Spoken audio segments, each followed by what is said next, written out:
What's up, guys? Russ Anderson, Anderson Security Consulting, LLC, AndersonSecurityConsulting.com, Instagram, same thing, Facebook, same thing, Anderson Security Consulting, on Twitter, exec_protect. All right, so ongoing series about how rappers and other entertainers get deleted.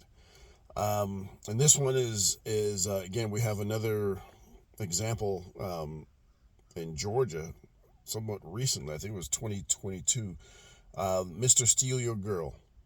All right, so you're making money, you're moving up, you're up and coming, or you're successful in the rap game, and you know you're you're getting a lot of attention from members of from other human beings, members of the opposite sex, members of the same sex. Everybody's going at you, wanting to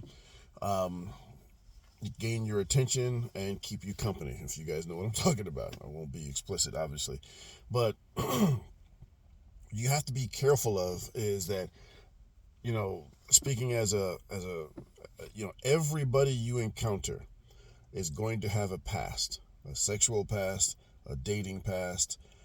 Maybe they're still married, maybe they're still dating someone. They're going to have past relationships, and some of those individuals that they've had relationships with in the past might be somewhat unstable. You don't know who you're messing with or who they messed with in the past.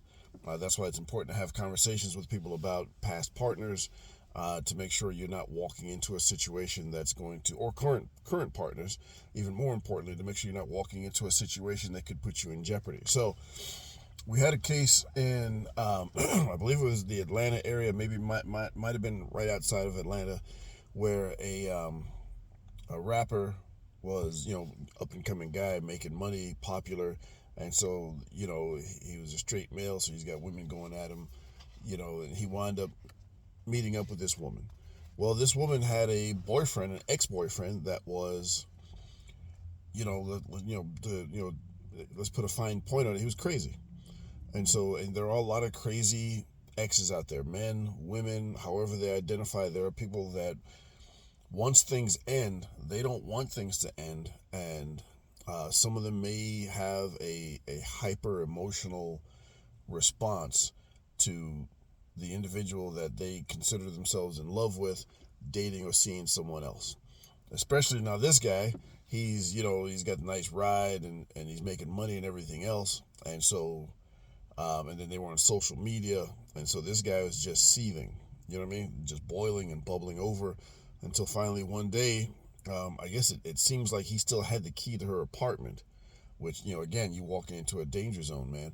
And this man didn't even know he was walking into a danger zone, but he was. And so he entered the apartment. There was a confrontation, and the individual who went there to visit this lady was deleted by the ex-boyfriend. And so now the ex-boyfriend is going to be doing a bunch of time, but this young man, up-and-coming artist, talented guy by all accounts, lost his life, all over what?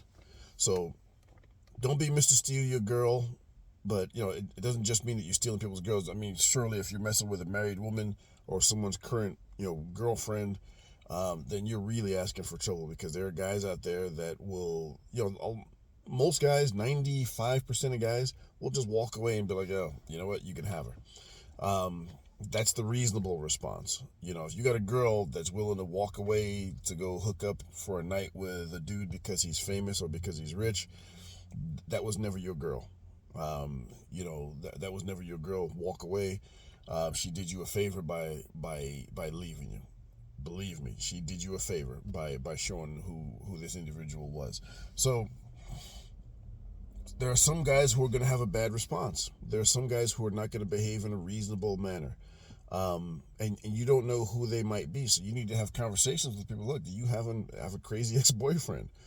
Are you married? Are you currently seeing somebody who's going to cause a problem for me? Because I don't want any problems. You don't want those problems. There's so many women on this earth. Why go out with one that still has unresolved dating or relationship issues that are going to cost you problems in the future? So vet these people. Be really careful about them. Obviously, make sure that they are not under the influence of anything, and make sure that they are consenting. That's an important thing. Make sure you get confirmed consent. Make sure they are able to consent. If someone's under the influence of alcohol or any sort of narcotic or any sort of drugs or anything whatsoever that could alter their state of mind, then they are not in condition to make a legally binding decision.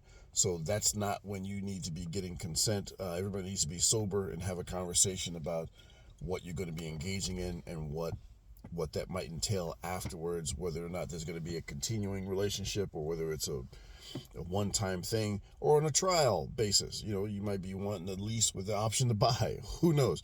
But obviously make sure consent is part of that conversation. I had to put that in. That's really, really important. But don't put yourself in that position, man. There is no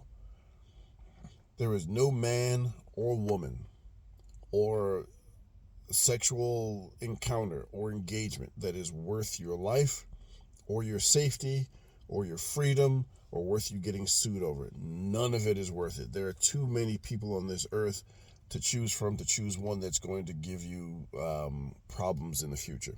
Anyway, that's all I got. Again, the links to social media, website with the contact page, everything else will be linked in the description below. Hit that like button. Go ahead, do it now. Hit that like button, please. Subscribe, share, and it's your boy Russ. I'm out.